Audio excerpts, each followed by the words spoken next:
Today we're going vintage. We're looking at a 1983 Kawai GS-100, a very cool instrument, a 9-foot concert grand, the predecessor to other 9-foot grands that we love, the SKEX Shigeru Kawai, the EX Kawai.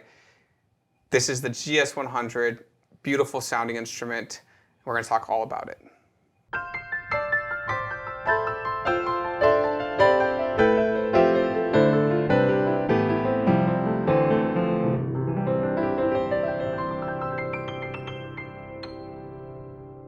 Hi, this is Ted with Alamo Music Center in downtown San Antonio, Texas. I'm Patrick Marr. You can find us online at alamomusic.com.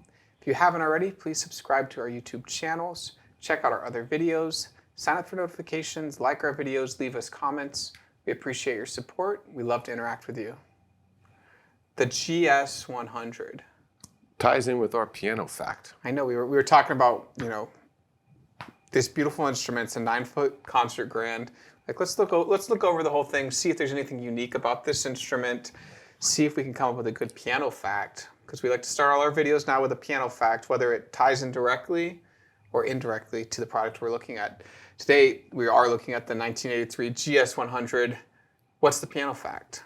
It is individually strung. So that's in the treble section. And this is something that I feel like a lot of people don't recognize in their own instrument, because it's kind of one of those. It's a weird thing. Some people don't even realize that there's more than 88 strings, and that was one of our facts in one of our videos, was a piano, even though it has 88 notes, has way more than 88 strings. And the reason behind that is as you move up, the strings get shorter and they need to be doubled so that they can equal the volume of the lower notes. But when you think about how it's strung, there's an importance there. And so we're looking at this GS-100 and you noticed again. Yeah, it's individually strung, which I didn't know that Kawai ever made a piano that was individually strung. As opposed to? 3 strings on a treble. So there's 3. So when you strike something over what, like middle C? Over middle C. So, example, let's take middle C for example. When you strike it, the hammer comes up, it hits 3 strings. That are all playing in unison. That are all playing in unison. Well, if it's tuned, right? If it's tuned. That's why. That's one of those reasons why one note can sound out of tune, right? Right. Yeah, one note can sound out of tune if it's just 2 ways. So like 2/3 of them are in tune, 1 is off, okay? That's just 2 ways out of tune. If it can be 2 ways out of tune or 3 ways out of tune to where it's not even tuned, and none of them are on the right pitch. And then times 88, all the other strings, Anyway, the idea behind 3 strings is they go into the tuning pins down here. And now on a regular grand piano, the strings will go up, go around the hitch pin, and come back. And that'll be two strings. But it's really just 1 string. But it's just 1 long string around the hitch post. The other one will go in, go around the hitch post, and come back on the next key. On C sharp. C sharp. If it's strung that way. Okay? So instead of, on this piano, the GS-100, which makes it interesting, is tuning pin goes to a hitch pin, the string has a loop on it. Tuning pin to a hitch pin has a loop on it. Tuning pin to a hitch pin has a loop. So all 3 notes will be attached to their own hitch pin. Right. So just an interesting tidbit. It is, some manufacturers still today will only do it single note strung, right? Right. I think Bosendorfer does it. Blüthner. And we're talking about this, whether it's a cost-cutting measure, which could be, but it just seems like when you look at certain instruments, especially on the very high-range handmade pianos, they still sometimes will do the loop around. And so, we'll put it out there. That's our piano fact. But if you guys have interpretations of the differences, there's whole piano forums on this. We were looking it up. People arguing, oh no, at that tension, it doesn't cause any difference because the string is so tight. So other people will say no, because it's splitting between the C and the C sharp. There's issues with the frequency. We'll leave it up for discussion. Maybe we'll do a video on that sometime. But this instrument, the GS-100 that we're looking at today, is a beautiful 9-foot instrument, and it's single strung. The GS series is interesting because when you look at the history of Kawai, when you started seeing them pop up here in America, they were, the number 200, the number 300 instrument, and that would be the size of the grand. but you just see like a 300, it'd be NO period 300, and Right. that would mean it's a 6'1" or 6'2". It transformed into the KG series, and the KG, you've seen so many KG series out there, right? Oh yeah, they were everywhere. I played on more KG2s than probably any other grand piano professionally. It seems like if there was a wedding in a church, there was a Kawai piano, there was a KG2. Same thing, all the different kind of venues that we have here, you know, some of the private, there were like oil and gas clubs and stuff like that, and private dinner clubs, there's always a Kawai KG2. And the KG series was, you know, Kawai's version of, you know, I would say, Yamaha's C series. So it's the very, very comparative. You know, it's the conservatory series for Kawai. So the KG series has had this great place. Today it's called the GX series, but there was different iterations, the KG series to the RX series to the GX series that we have today. During the time period of the KG series, they started introducing a GS series. And the GS was kind of a step above the KG series. These were out of my price range and out of my gig range. And so, and it was like in the 80s, you saw this emergence of like a separation in their line. There was the premium and, you know, the affordable. So you started seeing this GS line, and there was the GS30, the GS80, all these different models that obviously meant the different sizes. But the GS-100, and this is one of the first years the GS-100 was made, but in the early 80s, they had a 9-foot piano. It was replacing the KG-8. The KG-8 was, you know, the 9-foot before it. But the GS, and I've heard rumors that the S in GS stands for Shigeru, which is, you know, Shigeru Kawai spent his whole life trying to make a perfect piano. And, you know, eventually they created a new line in 2000, the Shigeru Kawai. And you started seeing SK pianos. So you saw the SK, you know, 2, 3, 4. The SK-EX is their 9-foot now.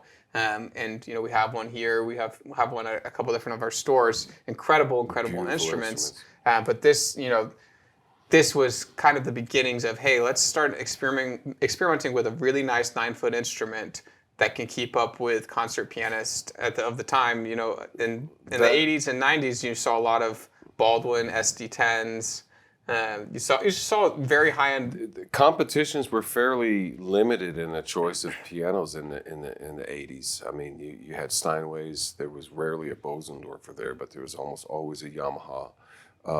Some instances you would see like a Schimmel, but we're talking mostly in the U.S. market. Mostly in the U.S. market, yeah. You wouldn't really see a Kawai in the 80s on much of a competition piano stage. Yeah, and so the GS-100 was kind of cracking into that. And when we got this instrument, we're like, we got to do a video on the GS-100. It sounds pretty cool awesome. Instrument. Yeah, it's really cool. And so we were going to take a listen to it. Yeah, so Ted's going to play it, and we'll come back and talk about the GS-100. But one of the coolest features, again, is it's single strung on every note, and sounds pretty incredible. So let's take a listen to it. We're going to mic it up, play it, and come back and talk about how it feels.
Did you get a chance to play that piano, Patrick? Yeah, I mean, it definitely is monster. You know, when you think about 9-foot pianos always sound incredible. We have the 9-foot SKEX here, which we're blessed to play, and sounds fantastic on every single note that you play, every passage you play. But when you play something like this, which is, you know, almost 40 years old, right? That bass section is really incredible. And the soundboard is aged over time, and you really, the bass sustain on this instrument it's booming. It's a little bit more, I would say, of like a pop sound, because it's got such like it's got a good clarity. boom. Yeah, it's got a thump. The attack is very quick on it, and so just a really cool sounding instrument. What were your interpretations of playing it? How did it feel, the action? Because on modern day, you know, 9-foots that Kawai is making, they have the Millennium 3 action. Yeah, it's not as heavy as this action. This action here is a little heavier. I don't even want to say that it was. The SKs that we have now play a lot faster, a lot more precise. You can tell there's more precision in it. But this one here has it is a wooden action in it. It's not a carbon fiber action, and it's kind of interesting because it does play a lot like the SKs, but it's just, you can tell it's an older piano, and it's just not quite as snappy and as perfect as you would want it. I don't think it would be a good competition piano, but I think it's a perfect piano for almost anything else. Oh, it sounds incredible. It plays great. The GS series, this GS-100, I was having a hard time finding a cutoff date, but I know that it ran for almost 20 years, if not longer. You saw GS-100s up until the early 2000s, when they were starting to create the Kawai EX line and the Kawai SKEX, the Shigeru Kawai. I don't know if they ever made that. Could you find out if they ever made that in a glossy ebony, a polished ebony? I saw some polished white ones. Okay. Well, I know the white, but I meant the polished ebony. On the GS-100, because it's just so awesome looking in that satin black. That was a time frame when those were popular. That almost every piano had that satin. Yeah, and it, you know, it reminds me of when we had that SD10 here, the Baldwin. The Baldwin. But yeah, just a very powerful piano, especially for the price. You know, I think this one's listed around 30, yeah, 35. That's a great piano for that price. It's just a really cool instrument. But if you've had the option or the opportunity to play the GS-100 before, or C1, kind of a rarity, really fun to have one here at the store. We just thought we'd do a quick video because we, you know, have the brand new SKEX 9-foot Kawai. Actually, it's a 9-foot one, so they added that extra inch. But just fantastic sounding instrument, playing instrument. If you've ever played a GS-100, please leave comments. Let us know how you've processed it and how you played it, and if it was a great experience or not. We do have this one here in our San Antonio store. If you do want to come check it out, it's a very cool instrument. But yeah, just the GS-100 from Kawai, a great piece of history and a really cool piano coming in at that 9-foot concert length. Thank you guys for watching.